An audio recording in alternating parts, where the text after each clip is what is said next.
સીતારામ, સતદેવદાસ, જય મા અમર, જય શ્રી કૃષ્ણ. ચલો આજે છે બીજી નવરાત્રિ માનું પવિત્ર નોરતું અને સમગ્ર સાથી પરિવારને નવરાત્રિના પાવન પર્વની ખૂબ ખૂબ શુભેચ્છાઓ. સાથે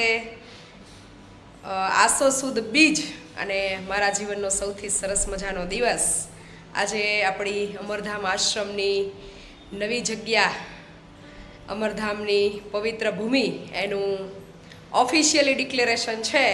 ત્યારે સમગ્ર સાથી પરિવાર પવિત્ર ભૂમિના ડિક્લેરેશન માટે, સંતવાણી માટે અને બીજના પર્વની ઉજવણી માટે જોરશોરમાં તૈયારી કરી રહ્યું છે.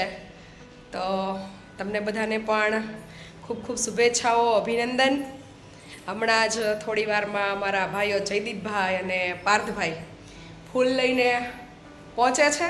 સાંજે ખૂબ સરસ મજાનો ભવ્ય સંતવાણીનું આયોજન છે.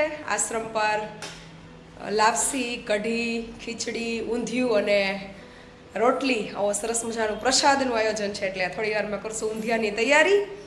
તો સરસ મજાના આ ઉત્સવમાં, અમારી ખુશીમાં તમે બધા પણ સામેલ થજો. આપણી અમરધામ આશ્રમની જે નવી ભૂમિ છે એ જલ્દીથી ડેવલપ થાય અને પ્રભુજી ત્યાં આશરો લઈ અને સરસ મજાનું જીવન જીવે એવી અમરમાને પ્રાર્થના સાથે કન્ટિન્યુ બન્યા રહેજો વ્લોગમાં. એ ને મારા વાલીડા ફૂલ ને જો ઊંધિયું બનાવવાનું છે, એટલે ધાણા ભાજી ને આ ડુંગળી ને એલા ડુંગળી હોય ઊંધિયામાં. હે છે કાજલ બેને મગાવી હતી એટલે આવી છે. જો વાલો ફૂલ્લો કોથળો લઈને ટીંગાણો છે. આયલ આવતો રે મારો વીરો. આ વીરો મારો ડગમગ થાય અત્યારે તો. હા, સરસ સરસ. ચલો, બીજના સંતવાણીના ભવ્ય આયોજનની તૈયારીઓ.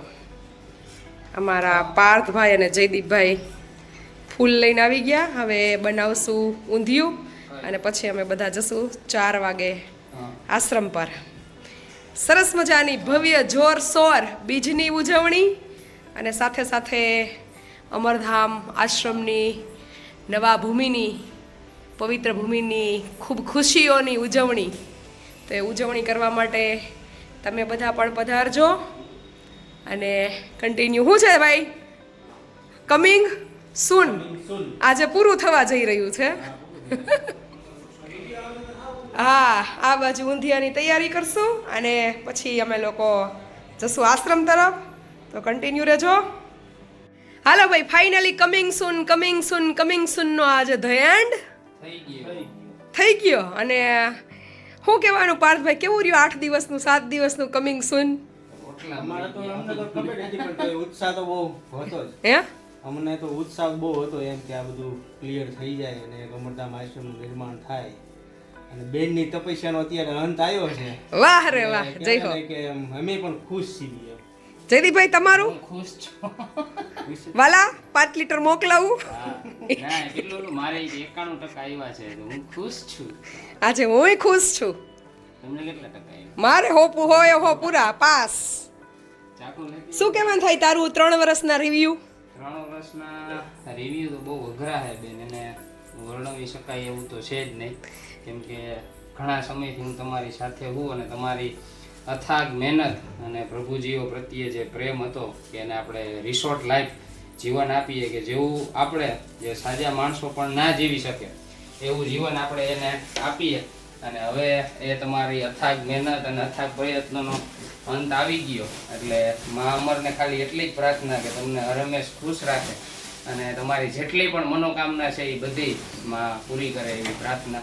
જય હો, જય હો. કેમ કે છેલ્લા 3 વર્ષમાં રાત ને દિવસ તો લગભગ હું તમારી સાથે જ છું. ક્યારેય એવું બન્યું નથી કે આપણે જે અલગ હોય. એટલે તમારી મહેનત અને પ્રભુજીઓ પ્રત્યે જે પ્રેમ અને જે લાગણી અને એમને સાજા કરવા પ્રત્યે તમારા જે પ્રયત્નો હતા એ જોઈ અને એના કોઈ શબ્દ જ નથી કે હું વર્ણવી શકું. આખા ખાલી માને આપણે પ્રાર્થના જ કરી શકીએ કે પ્રભુજીઓનું અને તમારું, ખાસ તો તમારું ધ્યાન રાખે કે જેથી કરી અને આ રોડ ઉપર જે પ્રભુજીઓ છે એ વહેલા સાજા થઈ જાય. કેમ કે એ લોકોને સૌથી વધારે આશા તમારી પાસેથી છે કે ભાઈ કોક આવી અને મને માની જેમ પ્રેમ આપે અને લાગણી આપે અને એ તમે પૂરું કરો છો. અને હજી આવીને આવી રીતે પૂરા કરતા રહો એવી માને પ્રાર્થના, ને તમને હરમેશ નિરોગી અને સાજા રાખે. જય હો દક્ષાબાઈના શબ્દો. હાજી નવરી થા. નવરા તો થઈ ગયા, હવે થોડુંક હાજુ થવાનું બાકી રહ્યું છે. પણ આ ઘરે એટલું પવિત્ર છે કે જ્યારે અમરધામ આશ્રમનો ઉત્સવ હોય અને એના પુષ્પ વર્ષા માટે લીધા હોય એ દરેક વખતે પુષ્પ પહેલાં ઘરે આવે અને પછી આશ્રમ પર જાય. એટલે આજે પણ ફરી એવી સરસ મજાની તૈયારીઓ ઉત્સવની જોરશોરમાં થઈ રહી છે.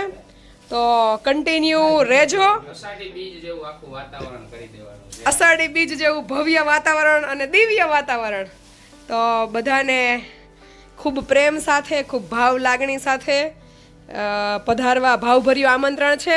ખૂબ જ જલ્દી આપણે પવિત્ર ભૂમિપૂજનનું ડિક્લેરેશન કરશું. એટલે બધાને બે હાથ જોડી હૃદયના ભાવ સાથે વિનંતી છે કે તમે ભૂમિપૂજનમાં પધારજો. અમરધામ આશ્રમના નિર્માણમાં તમારી હાજરી હોય અને આશીર્વાદ હોય, બસ એટલું અમારા માટે કાફી છે. અને અમારા પાર્થભાઈ તો અત્યારે જ સંતવાણી સેલિબ્રેશન કરતા હોય એવી થોડીક ફિલિંગ આવે છે એને, અને એવું અમને લાગે છે કે અત્યારે ભાઈ છે એ ભજનના સંતવાણીના સ્ટેજ ઉપર પુષ્પ વર્ષા કરી રહ્યા હોય. શું કેવું પાર્થભાઈ?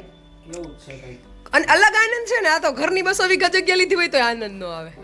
અખંડ મોજ છે. હે? અખંડ મોજ અખંડ. હજી એટલા જ ફૂલ નથી. સરસ. તો કન્ટિન્યુ રહેજો. આજના ઉત્સવને ભવ્ય દિવ્ય બનાવીએ, યાદગાર બનાવીએ અને બસ કોઈના જીવનમાં ખુશીઓ લાવી અને એને એક માણસ તરીકે ફરીથી જીવતા કરીએ. ચલો, અહીંયા થઈ રહી છે ઊંધિયાની તૈયારી. ગોળીઓ બનાવે છે આપણા નાનાઓ ઉર્ફે જયદીપભાઈ. અને આવડે છે, વાંધો નથી. આમ તો હમણાં થોડાક દી માવતરે મોકલા હતા તે શીખી આવ્યા કામ કરતા. અને ખાઉધરા સવારે નાસ્તો નથી કર્યો એટલે તરતા એટલે રસોડામાં ઓલે બાયું જેવી ટેવ રાખી. પછી બનાવતા ખાઈ લેવાનું, બધું ચાખી લેવાનું, જમવા જેવું રહ્યા નહીં. એટલે ઓલું હું આમ ચાખું, આમાં ખારા મોરું તમને પાછું મારે કહેવા થાય ને કે આ વાંધો હે એમ. એટલે સુધરો. સરસ. ચલો, ફાઇનલી આશ્રમની પ્રસાદી માટે ઊંધિયાની ગોળીઓ જયદીપભાઈ બનાવી રહ્યા છે.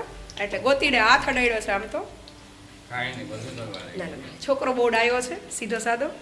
અને ભગવાનને અમે ખૂબ નસીબદાર કે આ કન્યા કંઈ ધ્યાનમાં હોય તો કહેજો એમ. અને અહીંયા અમારા ભાઈ શ્રી કમિંગ સૂનના વ્લોગની તૈયારી કરી રહ્યા છે. શું કેવું છે? કમિંગ સૂનમાં અત્યારે થંબનેલ બનાવે છે નવા આશ્રમની પવિત્ર ભૂમિ. વાહ રે વાહ, જય હો જય હો. મોટા બહુ સોશિયલ મીડિયાનું કામ કરે અને નાના બહુ રસોડું સંભાળે.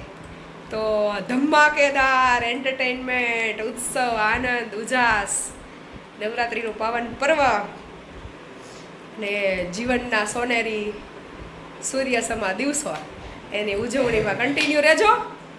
આશ્રમ થોડી વારમાં લાડુબેન સ્કૂલથી આવે એટલે નીકળીએ. તો મળીએ છીએ આગળ. ચાલો, અમે પહોંચી ગયા છીએ અમરધામ આશ્રમ પર અને માહોલ તો એકદમ જોરદાર છે. આ બાજુ ઊંધિયાની તૈયારી ચાલુ થઈ ગઈ. શારદાબા અને બા અને બધા બેસી ગયા ઊંધિયાની તૈયારી કરવા.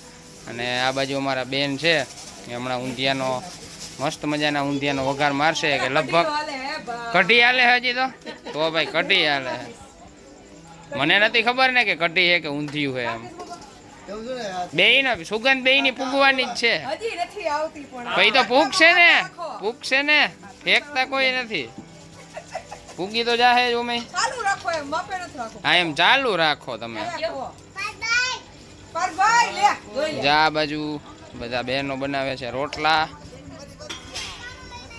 દેશી ચૂલા ઉપર રોટલા જો બને છે આ બાજુ.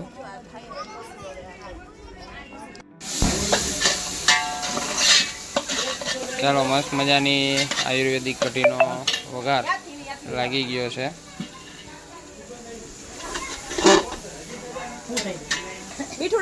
મસ્ત મજાની ગિરનારી કઢી માટે આયુર્વેદિક કઢી માટે વઘાર લાગી ગયો. એટલે હવે આયુર્વેદિક કઢી અમારી થઈ ગઈ છે તૈયાર. આયુર્વેદિક કઢી છે, એકવાર પી લ્યો ને એટલે કાંઈ ખાવાની જરૂર ના પડે. ઊંધિયાનો વઘાર જલપા પટેલ રેસીપી. એમાં આજે અમારે બનાવવાનું છે ઊંધિયું. તો જો મસ્ત મજાનો ઊંધિયાનો વઘાર લાગી ગયો છે. અને આજે અમરધામ આશ્રમ પર બધા પ્રભુજીઓ પીરની જય અન્નપૂર્ણેશ્વરી અમર માતની જય. આજે આપણે અમરધામ આશ્રમ પર બધા મહેમાનો માટે અને બધા પ્રભુજીઓ માટે મસ્ત મજાનું ઊંધિયું, પછી આયુર્વેદિક કઢી અને લાપસી રોટલા મેનુ છે આજે. એટલે આપ બધા પણ પ્રસાદ લેવા માટે આવી જાજો. આ બાજુ બની ગયું છે આયુર્વેદિક કઢી. આ તો ડબલ ખુશી ડબલ ધમાકા. હા કઢી છે ની છે કઢી ચાલો ક્યાં ધમાકા લી ઊંજી ક્યાં ડબલ ધમાકા ને હલાવે ના એને હલાવાય નહીં, એને જોવાય ઉભા ઉભા જો સમજાણા